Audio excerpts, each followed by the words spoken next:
ये कहानी एक छोटे से करिश्मे की है कि कैसे कचरे से भरी एक मरती हुई नदी को समर्पित टीम वर्क की बदौलत नई जिंदगी मिल गई। 65 किलोमीटर लंबी खाम नदी का 11 किलोमीटर का सफर छत्रपति संभाजी नगर से होकर गुजरता है।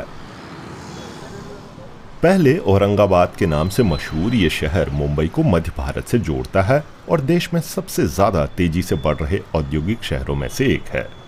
इस विकास की कीमत नदी ने चुकाई है जो कभी साफ हुआ करती थी।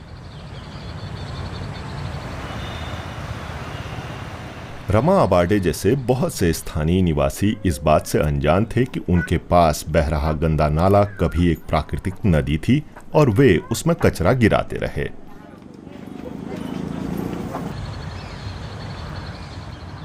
पहले नदी तो जैसा पुल भी नहीं था, सब लोग संडास बाथरूम भी नहीं थे इधर किसके तरफ, सब समझो लैटरिंग वो करने को इधर ही आते थे। ऊपर के पूरी जो बस्ती सब इधर आती थी क्योंकि जब परिस्थिति वैसी। घरेलू कचरे के अलावा बड़ी मात्रा में औद्योगिक कचरा भी नदी में गिराया जा रहा था। वैरक इंजीनियरिंग नाम की एक लोकल कंपनी ये स्थिति बदलना चाहती थी। 2017 में उसने कॉरपोरेट सोशल रिस्पॉन्सिबिलिटी के तहत नदी की सफाई शुरू कर दी।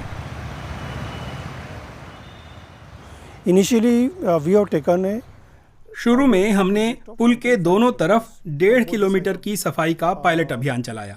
शुरू में सिर्फ फेंका हुआ कचरा साफ किया जाता था। हमने इस जगह से 1000 ट्रक कचरा निकाला है।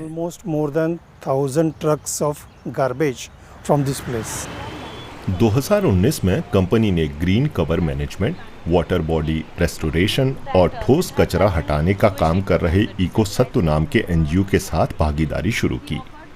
इको सत्तू ने ड्रोन कैमरों की मदद से शहर से गुजरने वाली नदी के 11.5 किलोमीटर हिस्से की बेसलाइन स्टडी से शुरुआत की।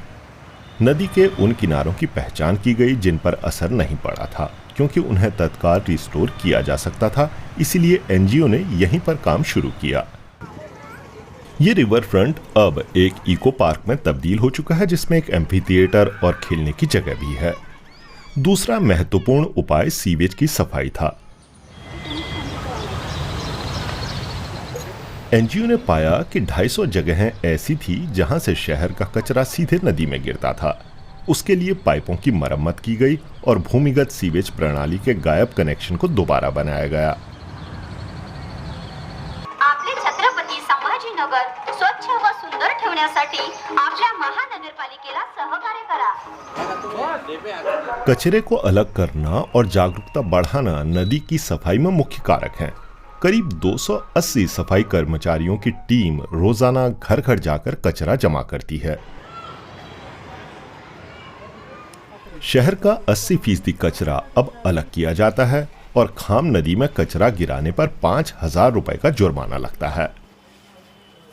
शहर के बाहर सफाई के काम में घुसपैठिया प्रजाति के पौधों को हटाना भी शामिल है, जिनके चलते देसी प्रजातियां लौट रही हैं और जानवर भी। खाम नदी के सुधार के 5 साल के प्रोजेक्ट की लागत 15 करोड़ रुपए है। शहरी नदियों को संरक्षित करने के लिए इको सत्तू का लक्ष्य देश भर में ये मॉडल लागू करने का है। हम ये कह रहे हैं कि हमारी नदियाँ जीवन रेखाएं हैं, इंसानों और कुदरती जैव विविधता की जगह हैं।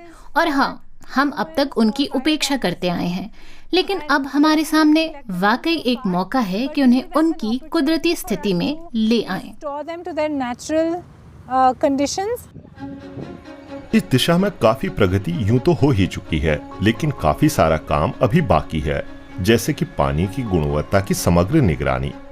नदी और उसकी पारिस्थितिकी के लिए लोगों की भूमिका और जिम्मेदारी को लेकर जागरूकता बढ़ाना भी उतना ही जरूरी है।